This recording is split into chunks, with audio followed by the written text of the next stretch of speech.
Welcome back. അങ്ങനെ നമ്മളൊരു പുതിയൊരു വീഡിയോ ആയിട്ട് വന്നേക്കട്ടെ. ഒരുപാട് നാളെ ഏകദേശം ഒരു 10-24 ദിവസത്തോളമായിട്ട് നമ്മൾ വീഡിയോ ചെയ്തിട്ടില്ല.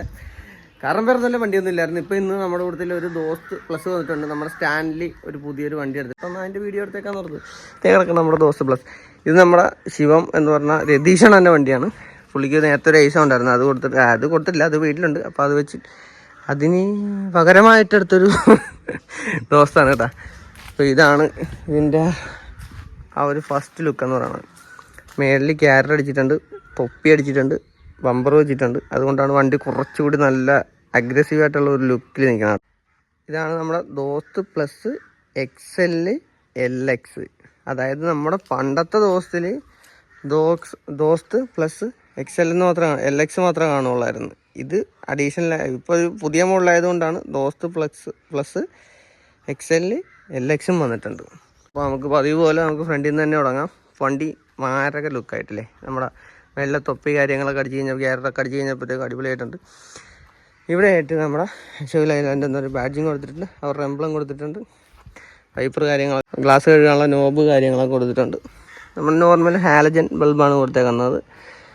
L ഷേപ്പിലുള്ള ഒരു ഇൻഡിക്കേറ്റർ, നോർമൽ പണ്ട് കണ്ടു വന്നിരിക്കുന്ന ആ ഒരു സിമിലറായിട്ടുള്ള കാര്യങ്ങളൊക്കെ മാത്രമേ ഉള്ളൂ.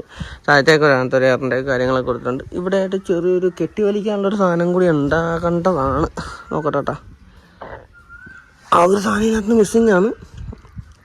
നമ്മുടെ ഒരു റൗണ്ടിലെ സാധനം വെച്ചിട്ട് വണ്ടി കെട്ടി വലിക്കാനൊരു സംഭവമുണ്ട്, അതിനകത്ത് മിസ്സിങ് ആണ് കേട്ടോ, കണ്ടില്ല. ഇതായിട്ട് റിഫ്ലക്ടർ കാര്യങ്ങളൊക്കെ കൊടുത്തിട്ടുണ്ട്. ഇത് അഡീഷണൽ സംഭവം ചെയ്തേക്കണതാണ്. ഇതുമേ കയറി എന്നിട്ട് നമുക്ക് ഗ്ലാസ് കഴുകാൻ പറ്റും. മറ്റേ നോർമലി നമ്മുടെ ചെറിയ LXL കഴുകും പോലെ കൈ കാര്യങ്ങളൊന്നും എത്തിയില്ല, ഇതുമേ കയറി എന്നാലും എത്തുള്ളൂ. നല്ല വൃത്തിക്കും മെനക്കും പണി ചെയ്തവർ ചെയ്തിട്ടുണ്ട്. അതായത് ബോഡി വർക്ക് എടുത്തവർ നല്ല വൃത്തിക്കും മെനക്കും കാര്യങ്ങളൊക്കെ ചെയ്തിട്ടുണ്ട് കേട്ടോ. വേറെ കാര്യങ്ങളൊന്നുമില്ല അതിനകത്ത് പറയാനായിട്ട്. നേരെ നമുക്ക് സൈഡിലേക്ക് വരാം. ഇവിടെ ആയിട്ടൊരു ഇൻഡിക്കേറ്റർ കൊടുത്തിട്ടുണ്ട്. ഇതിൻ്റെ മറുക ഇവിടെ കൊടുത്തേ വെറുതെ പറഞ്ഞ കേട്ടോ. താഴത്തേക്ക് നോക്കാൻ നേരത്ത് അത്യാവശ്യം നല്ലൊരു 195 സൈസ് വരുന്ന ഒരു വീൽസ് കൊടുത്തിട്ടുണ്ട്. അടിപൊളിയല്ലേ, 5 ബോൾട്ടാണ്. അതാണ് നമ്മൾ ദോസ്ത് പ്ലസ്, പഴയ ദോസ്ത് പ്ലസിനെ കണ്ടുപിടിക്കുന്നത് ഈ ഒരു 5 ബോൾട്ടിലാണ്. മറ്റേത് എപ്പോഴും 4 ബോൾട്ടേ ഉണ്ടാവുള്ളൂ. അത്യാവശ്യം നല്ല ഹൈറ്റ് ഉണ്ട്. ഇതിനകത്തേക്ക് കയറാനും ഇറങ്ങാനും ചെറിയ രീതിയിൽ എൻ്റെ ഹൈറ്റുള്ള ഒരാൾക്ക് അത്യാവശ്യം ചെറിയൊരു ബുദ്ധിമുട്ട് കാര്യങ്ങളൊക്കെ ഉണ്ട് കേട്ടോ. പിന്നെ ഇതാണ് ബോഡി ലെങ്ത്ത്.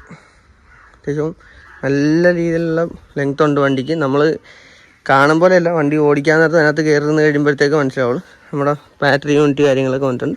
ഇവിടെ ആയിട്ട് അഡീഷണൽ ടൂൾ ബോക്സ് കാര്യങ്ങളൊക്കെ എണ്ണം കൊടുത്തിട്ടുണ്ട്. പഴയ നമ്മുടെ ഫ്രണ്ടിലത്തെ ടയർ സൈസ് തന്നെയാണ് ബാക്കിലും വരുന്നേക്കാം. 195 ബാക്കിലേക്ക് വരാം. ഇവിടെ നിന്ന് നോക്കുമ്പോഴത്തേക്ക് നമ്മുടെ ബോഡിക്ക് നീട്ടം മനസ്സിലാവുള്ളൂ. അത്യാവശ്യം നല്ല നീട്ടമുണ്ട്. മേളിലേക്ക് കയറാനായിട്ടുള്ള സാധനമാണ് ഈ ചവിട്ടിയേക്കണത്. നമ്മൾ പല വണ്ടിക്കകത്തും മേളിലേക്ക്, അതായത് എംസാനിസമിൻ്റെ വെറ്റിലൊക്കെ കയറ്റുന്ന സമയത്ത് നിരത്താനായിട്ട് കയറുന്ന ആളുകൾ നമ്മുടെ വീലയിലാണ് ഒട്ടുമിക്ക സമയത്തും ചവിട്ടണം.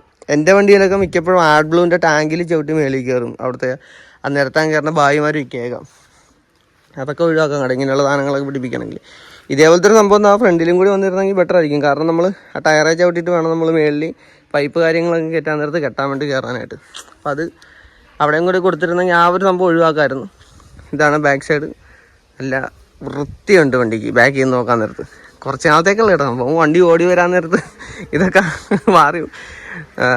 നമ്മുടെ സെൻസറിൻ്റെ യൂണിറ്റ് കാര്യങ്ങളൊക്കെ ഇവിടെ 3 സെൻസർ കാര്യങ്ങളൊക്കെ കൊടുത്തിട്ടുണ്ട്. നമ്പർ പ്ലേറ്റിൻ്റെ നടുക്കായിട്ടൊരു സെൻസർ വന്നേക്കണം കേട്ടോ. ബ്രേക്ക് ലൈറ്റ് കാര്യങ്ങളൊക്കെ നല്ല വൃത്തിയുണ്ട് കാണാനായിട്ട്. ഓവറായിട്ടുള്ള ചെളി സാധനങ്ങളൊന്നും അകത്തായിട്ട് അടിച്ച് കയറത്തില്ല. ഇങ്ങനെ നമ്മൾ നമ്പർ പ്ലേറ്റിൻ്റെ ഒരു ഏരിയ ഫുള്ള് നമ്മളിങ്ങനെ അടിച്ച് മറച്ച് കഴിഞ്ഞിട്ടുണ്ടെങ്കിൽ കയറത്തില്ല. പിന്നെ ബാക്കിൽ നല്ല അത്യാവശ്യം ക്വാളിറ്റിയുള്ള പൈപ്പാണ് ബാക്ക് ബമ്പറായിട്ട് കൊടുത്തേക്കുന്നത്. ഒരു സൈഡ് ഇങ്ങനെ തുറക്കുന്ന കേട്ടെ, ഇത് 2 സൈഡ് തുറക്കാൻ പറ്റുമെന്ന് തോന്നുന്നു. അത് തന്നെ ഈ ഒരു സൈഡിൽ നിന്ന് തുറക്കാൻ പറ്റും, ബാക്കിൽ നിന്ന് തുറക്കാൻ പറ്റും. ഈ സൈഡ് തുറക്കുകയാണെങ്കിൽ എംസാനൊക്കെ വലിച്ചിറക്കാൻ എളുപ്പമുണ്ട്. പക്ഷേ മെറ്റിലേക്ക് ഇറക്കുന്ന സമയത്ത്, വലിച്ചിറക്കുന്ന സമയത്തേ ഇവിടെ ഒരു പട്ട പോലെ ഇങ്ങനെ അടിച്ച് കൊടുത്തിട്ടില്ലെന്നുണ്ടെങ്കിൽ ഇവിടെ നടക്കുന്ന സമയത്ത് ഇതിൻ്റെ വീലിൻ്റെ അടിയിലേക്ക് വരും. മെറ്റിലൊക്കെ വീലിൻ്റെ അടിയിലേക്ക് കയറി കഴിഞ്ഞിട്ടുണ്ടെങ്കിൽ നമുക്ക് ബുദ്ധിമുട്ടാണ്. വണ്ടി എടുക്കാൻ നേരത്ത് തന്നെ വണ്ടി ടയർ കയറുന്നുണ്ട്, അപ്പുറത്തെ ടയർ കയറുന്നുണ്ട്, വെറുതെ കിടന്ന് കറങ്ങിക്കൊണ്ടിരിക്കും. ഈ ടയർ ഊട് പോലെ ഇരിക്കുമല്ലോ. അപ്പോൾ നമ്മൾ ഫ്രണ്ടിലേക്ക് എടുക്കുകയാണെങ്കിൽ അപ്പുറത്തെ ടയർ വെറുതെ കറങ്ങി കത്തിപ്പോകാനുള്ള ചാൻസ് വളരെ കൂടുതലാണ് കേട്ടോ. പിന്നെ വേറെ കാര്യങ്ങളൊന്നുമില്ല. ഇവിടെ ആയിട്ട് നമുക്കൊരു 40 ലിറ്ററിൻ്റെ ടാങ്ക് കാണാം. എത്ര ലീഫ് ഉണ്ടെന്ന് നോക്കിയാൽ നമുക്ക് നോക്കട്ടെ. 4 ലീഫ് നോർമലി കൊടുത്തിട്ടുണ്ട്. അതായത് ഒരു ലീഫ് കൂടി അടിക്കുകയാണെങ്കിൽ നല്ലതായിരിക്കും എന്നൊരു അഭിപ്രായമുണ്ട്. പിന്നെന്താ, പിന്നെ ഈ സൈഡിലേക്ക് നമ്മുടെ ടാങ്ക് അടിച്ച് മറച്ചിട്ടുണ്ട്. അതായത് പെട്ടെന്ന് ശ്രദ്ധിക്കത്തില്ല. കണ്ട ടാങ്കിനൊരു പ്രൊട്ടക്ഷൻ കൊടുത്തിട്ടുണ്ട്. ഇങ്ങനെ കൊടുക്കുന്നതൊക്കെ വളരെ ഉപകാരപ്പെട്ട കാര്യങ്ങളാണ്. നമ്മുടെ ടാങ്കിന് അധികം ഡാമേജ് കാര്യങ്ങളൊന്നും സംഭവിക്കത്തില്ല കേട്ടോ ഇങ്ങനെ കൊടുത്ത് കഴിഞ്ഞിട്ടുണ്ടെങ്കിൽ. നമുക്കിനി നേരെ വണ്ടിയുടെ അകത്തായിട്ട് കയറാം കേട്ടോ. അകത്തായിട്ട് കയറണമാണ് ഇച്ചിരി ബുദ്ധിമുട്ട്. നമ്മുടെയൊക്കെ വണ്ടിയിൽ ഇങ്ങനത്തെ ഈ കയറാനുള്ള പിടി കൊടുത്തിട്ടുണ്ട്. അതിന് വലിയ പ്രാധാന്യമൊന്നുമില്ല. ഇതിനാണ് ശരിക്കും ഇപ്പോൾ ഉപകാരം വന്നേക്കുന്നത്. ഇത് കാണിച്ചുതരാം. അവിടെ പിടിച്ചിട്ട് കാലെടുത്ത് വെളിയിച്ചിട്ട് കയറാൻ പറ്റില്ല. എങ്ങനെയും കട്ടി ചാടി അകത്ത് കയറണം. അകത്ത് കയറിയിട്ടുണ്ട് എൻ്റെ അമ്മേ. അപ്പം ഇത് ദോസ്ത് പ്ലസിനൊക്കെ ഉള്ളത് വളരെ ഉപകാരമാണ്. ചെറുതായിട്ട് ഇതൊന്ന് ലൂസുണ്ട്. ഇതൊന്ന് മുറുക്കാൻ പറയണം. ഇത് മുറിക്കാൻ മതി, വേറെ പ്രശ്നമൊന്നുമില്ല. അവർ ചെറുതായിട്ടൊന്ന് കൈകൊണ്ട് തിരിച്ചപ്പോൾ തന്നെ ടൈറ്റ് ആയിട്ടുണ്ട്. ഓക്കെ, കുഴപ്പമില്ലൊന്നും നല്ലോണം ടൈറ്റ് ചെയ്താൽ മാറാവുന്ന കേസാണ്. ഇതാണ് നമ്മുടെ വണ്ടിയുടെ ഇൻറ്റീരിയർ. ഇവിടെ ആയിട്ട് ചെറിയൊരു സ്പേസ് കൊടുത്തിട്ടുണ്ട്. സത്യം പറഞ്ഞാൽ ഇവിടെ ഒരു എന്താ പറയുക, ഒരു ബോക്സ് പോലെ ഇങ്ങനെ അടിച്ച് വെക്കുന്നത്. ബോക്സ് അല്ല, ഒരു നമ്മുടെ കുഷ്യനൊക്കെ ഇല്ലേ ഇങ്ങനെ അടിച്ച് വെക്കുന്നത് നല്ല കാര്യമായിരിക്കും. നമുക്ക് എപ്പോഴും വണ്ടിയിൽ റെസ്റ്റ് ചെയ്യുന്ന സമയത്ത് നമ്മളിങ്ങനെ കൈ ഇവിടെ കുത്തി ഇങ്ങനെ ഇരിക്കത്തുള്ളൂ. ആ സമയത്ത് നമുക്ക് കുറച്ചുകൂടി ഒരു എന്താ പറയുക, കുറച്ച് നല്ല കാര്യമായിരിക്കും. പിന്നെ ബാക്കിൽ നല്ലൊരു സ്പേസ് ഉണ്ട്. ഇവിടെയായിട്ട് എന്തെങ്കിലുമൊക്കെ ചെയ്ത് വെക്കുകയാണെങ്കിൽ നമ്മുടെ ബുക്ക് കാര്യങ്ങളൊക്കെ ഇങ്ങനെ വലിച്ചിടേണ്ട ആവശ്യമില്ല. ഇവിടെ എവിടെയെങ്കിലും എടുത്ത് വെക്കാവുന്ന രീതിയിലാണ് ചെയ്യാൻ പറ്റും. ഒരു മൊബൈൽ ഹോൾഡർ കൊടുത്തിട്ടുണ്ട്. നമ്മുടെ പഴയ എലക്ഷനകത്ത് മൊബൈൽ ഹോൾഡർ ഇവിടെയായിട്ടാണ് വന്നേക്കണം. ഇവിടെയാണ് ഇപ്പുറത്തുണ്ടോ, ലെഫ്റ്റ് സൈഡിലാണ് റൈറ്റ് സൈഡിലാണ്? ലെഫ്റ്റിലോ റൈറ്റിലോ അങ്ങോട്ട് വന്നിട്ടുണ്ട്. ഇതേപോലത്തെ ഹോൾഡർ അല്ല, വേറെ രീതിയിലുള്ളതാണ്. ഇത് നമുക്ക് നല്ലോണം ഫോണിങ്ങനെ ഇറക്കി വെക്കാൻ പറ്റിയ രീതിയിലാട്ടോ. AC ആണ് വണ്ടി. സംഭവം എല്ലാം കൊടുത്തിട്ടുണ്ട്. സ്റ്റീരിയോ ഒരാളുടെ സെറ്റപ്പ് കൊടുത്തിട്ടുണ്ട്. ഇവിടെ ഒരു ചെറിയൊരു ഗ്യാപ്പ് ഉണ്ടല്ലോ സ്റ്റീരിയോ ഒക്കെ. ഇവിടെയായിട്ട് നമുക്ക് വേണേൽ ഒരു ചെറിയ സ്ക്രീനൊക്കെ വെച്ച് സെറ്റ് ചെയ്യാവുന്ന രീതിയിലുള്ള കാര്യങ്ങളൊക്കെ ഉണ്ട് കേട്ടോ. നല്ല ഭംഗിയാണ്. താഴത്തായിട്ടൊരു ചാർജിങ് സ്ലോട്ട് ഉണ്ട്. പിന്നെ ഇവിടെയായിട്ട് ചെറിയൊരു സ്റ്റോറേജ്.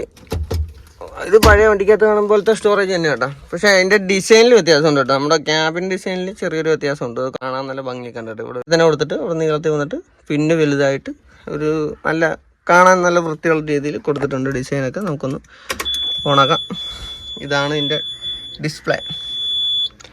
2 ട്രിപ്പും സെറ്റും സ്വിച്ച് കൊടുത്തിട്ടുണ്ട്. ഇവിടെയായിട്ട് സ്പീഡോമീറ്റർ, പിന്നെ നമ്മുടെ ഇൻഡിക്കേഷൻസ് കാര്യങ്ങളൊക്കെ കൊടുത്തിട്ടുണ്ട്. ഇവിടെയായിട്ട് ഫ്യൂവലിൻ്റെ കൊടുത്തിട്ടുണ്ട്. പിന്നെ നമ്മുടെ ടൈമും കിലോമീറ്ററും ചെറിയൊരു ഡിസ്പ്ലേയിൽ ഇതെപ്പോഴും ഇവിടെ കാണാൻ സാധിക്കും നമുക്ക്. വണ്ടി ഓഫ് ചെയ്തേക്കാം.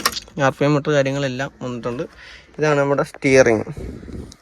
നല്ല അടിപൊളിയാട്ടോ. പിടിക്കാൻ നേരത്ത് തന്നെ ഒരു നല്ലൊരു എന്താ പറയുക, ഒരു ബിൽഡ് ക്വാളിറ്റി തോന്നിക്കുന്ന രീതിയിലുള്ള സ്റ്റിയറിങ് കാര്യങ്ങളൊക്കെയാണ്. ഗിയർ ലിവർ 5 സ്പീഡാണ് ഗിയർ വന്നേക്കുന്നത്. ഇവിടെയായിട്ട് ഹാൻഡ് ബ്രേക്ക് വന്നിട്ടുണ്ട്. ഇതെല്ലാം പറ്റക്കൊറ്റക്കായിട്ടിരിക്കണ്ട, എങ്ങും തപ്പി പോയാൽ മറ്റേ ഏസിൻ്റെ ഒക്കെ പോലെ താഴത്തുനിന്ന് ഇങ്ങോട്ട് വലിക്കേണ്ട ആവശ്യമില്ല. ഇതൊക്കെ പറ്റക്കിരിക്കുക. ഇവിടുന്ന് തന്നെ വിലക്ക് ഒരൊറ്റ വലിച്ചാൽ മതി. പരിപാടി സെറ്റാണ്. അത്യാവശ്യം കുഴപ്പമില്ലാത്ത രീതിയിൽ കോ ഡ്രൈവറിന് കാലൊക്കെ നീട്ടി വെച്ചിരിക്കാൻ പറ്റും. അത്യാവശ്യം നല്ല രീതിയിൽ അകത്തോട്ട് സ്പേസ് ഉണ്ട് കേട്ടോ. കയറിയിരിക്കാൻ നല്ല സ്പേസ് ഉണ്ട്.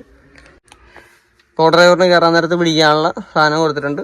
അത്യാവശ്യം നല്ല വിസിബിൾ ആയിട്ടുള്ള ഒരു മിറർ കൊടുത്തിട്ടുണ്ട്. നമുക്ക് ഫ്രണ്ട് ഈ ഡ്രൈവർ ക്യാബിനകത്ത് കയറിയിരുന്നാൽ തന്നെ നമുക്ക് നല്ല രീതിക്ക് എല്ലാം കാണാൻ പറ്റും കേട്ടോ.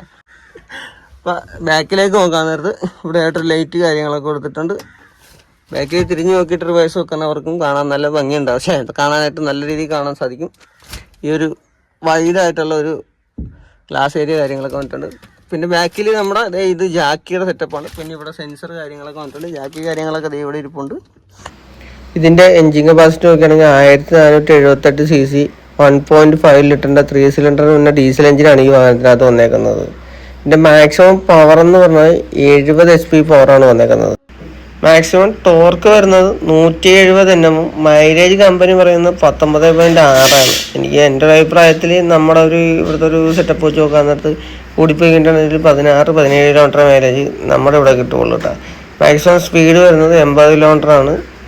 നിങ്ങൾ വണ്ടി എത്രയും നല്ലോണം നോക്കുന്നു അത്രയും നിങ്ങൾക്ക് അതിനകത്ത് നിന്ന് ഗുണമേ കിട്ടുള്ളൂ. നമ്മൾ വണ്ടി അലമുറയിട്ട് വെറുതെ വലിച്ചു വാരിയിട്ട് ഓടിച്ചിട്ട് കാര്യമൊന്നുമില്ല. വണ്ടി നമ്മൾ എത്ര നീറ്റായിട്ട് നോക്കുന്നു അത്രയും ഗുണം നമുക്ക് ആ വണ്ടിയിൽ നിന്ന് ഉണ്ടാക്കിയെടുക്കാൻ പറ്റും.